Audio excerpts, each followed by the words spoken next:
नमस्कार, मेरा नाम आलोक है। आप प्लास्टिक्स देख रहे हैं।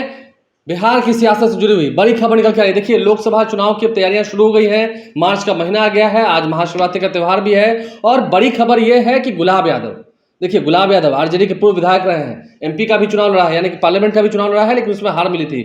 आरजेडी के विधायक रहे हैं, काफी दमदार विधायक रहे हैं। अब वे चुनाव लड़ेंगे तो लड़ेंगे, आप समझ सकते हैं। बिहार की भाषा में अगर हम बात करें तो चुनाव तो वो लड़बे करेंगे, चुनाव लड़ेंगे, वो भी लड़ेंगे। और उनकी बिटिया बिंदु गुलाब यादव वो भी चुनाव लड़ेंगी, लोकसभा का चुनाव लड़ेंगी। मधुबनी से और झंझारपुर से तैयारी हो रही है। मधुबनी से बिंदु गुलाब यादव चुनाव लड़ेंगी। देखिए, बिंदु गुलाब यादव की बिटिया है, जिला परिषद की अध्यक्ष रही हैं। जब अविश्वास प्रस्ताव आया उसमें भी उन्हें फिर जीत मिली है। तो बिंदु गुलाब यादव उनकी बिटिया है, वो भी लोकसभा का चुनाव लड़ेंगी। मधुबनी से और झंझारपुर से खुद गुलाब यादव चुनाव लड़ेंगे, निर्दलीय लड़ेंगे तो लड़ेंगे चुनाव। 2024 का चुनाव लड़ेंगे ही। और पार्लियामेंट के चुनाव की पूरी तैयारी शुरू कर दी है। देखिए, जो खबर निकल के आ रही है झंझारपुर और मधुबनी से, अगर हम मिथिला की बात कर रहे हैं तो दरभंगा हो, मधुबनी हो, झंझारपुर हो, इन तमाम जिलों में, तमाम लोकसभा सीटों पर सबकी पैनी नजर आती है। और मिथिला जो है वो एनडीए का गढ़ रहा है, एनडीए की वहां से जीत होती रही है। तो क्या एनडीए का खेल बिगड़ेगा? ऐसा नहीं है। महागठबंधन की ओर से आरजेडी की भी वोटों में सेंधमारी होगी, क्योंकि गुलाब यादव का जनाधार तो है।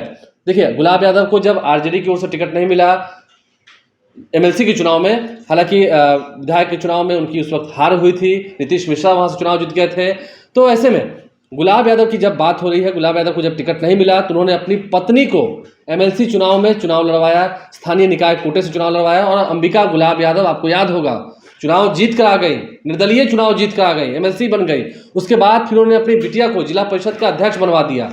और फिर से जब अविश्वास प्रस्ताव आया तो बिंदु गुलाब यादव अविश्वास प्रस्ताव में भी जीत हासिल हो गई, फिर से जिला परिषद के अध्यक्ष वो बनी रह गई। तस्वीरें कुछ आपको दिखा रहे होंगे। तो ऐसे में गुलाब यादव को लेकर ये बड़ी खबर निकल के आई है। गुलाब यादव भी चुनाव लड़ेंगे ही लड़ेंगे, निर्दलीय चुनाव लड़ेंगे। अब देखना यह है क्या उससे पहले किसी पार्टी से या किसी अलायंस से उनकी बात होती है, क्योंकि चुनाव लड़ने की पूरी तैयारी उनके लोग कर रहे हैं। जो उनके समर्थकों से जानकारी मिली है, कंफर्म सूत्रों से जानकारी है, उनके कई समर्थकों से भी बात होती है। तो चुनाव तो वो लड़ेंगे, वो भी लड़ेंगे, उनकी बिटिया भी लड़ेगी। तो ऐसे में मधुबनी और झंझारपुर 2 सीटों का फिर समीकरण बिगड़ेगा, हालात बदलेंगे, वहाँ का वातावरण बदलेगा, मौसम बदलेगी, फिजा बदलेगी।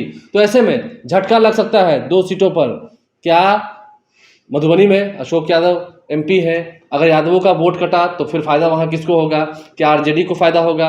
और आरजेडी की ओर से भी देखना होगा, क्योंकि अब अब्दुल बारी सिद्दीकी बिहार विधान परिषद के सदस्य होने जा रहे हैं। तो ऐसे में उनका रास्ता भी क्लियर है, तो फिर वहाँ से चुनाव लड़ेंगे कौन? तो दोनों ही खेमे की ओर से गुलाब यादव जो है वो कहीं सिरदर्द ना बन जाए, देखना है। चुनाव तो वो लड़ेंगे, ये बात तो पक्की है। अब गुलाब यादव कैमरे पर कब आते हैं, क्या वो कहते हैं, ये देखना होगा। लेकिन पक्की खबर है, गुलाब यादव खुद चुनाव लड़ेंगे, अपनी बिटिया को भी चुनाव लड़ाएंगे, बिंदु गुलाब यादव को, ये बात भी तय है। उनकी पत्नी तो खैर बिहार विधान परिषद के सदस्य हैं। तो देखना है, इस 24 के चुनाव में उतरने की तैयारी तो पूरी कर ली है गुलाब यादव ने, शंखनाद भी हो चला है। तो अब जब चुनावी रणभूमि में उतरेंगे, ग्राउंड रिपोर्ट क्या कहती है वो भी आपको दिखाएंगे। देखना होगा फिजा किसके पक्ष में होती है। निर्दलीय जीते हैं, पत्नी को जितवाए हैं, बेटी भी जीत गई, अब क्या अपनी बारी है? देखना होगा। तो फिर ऐसे में खेल किसका बिगड़ेगा? हमारे चैनल को सब्सक्राइब कर लें, साथ साथ फेसबुक पेज भी लाइक करें। इसके अलावा ट्विटर हैंडल पर लाइव को फॉलो करें। धन्यवाद।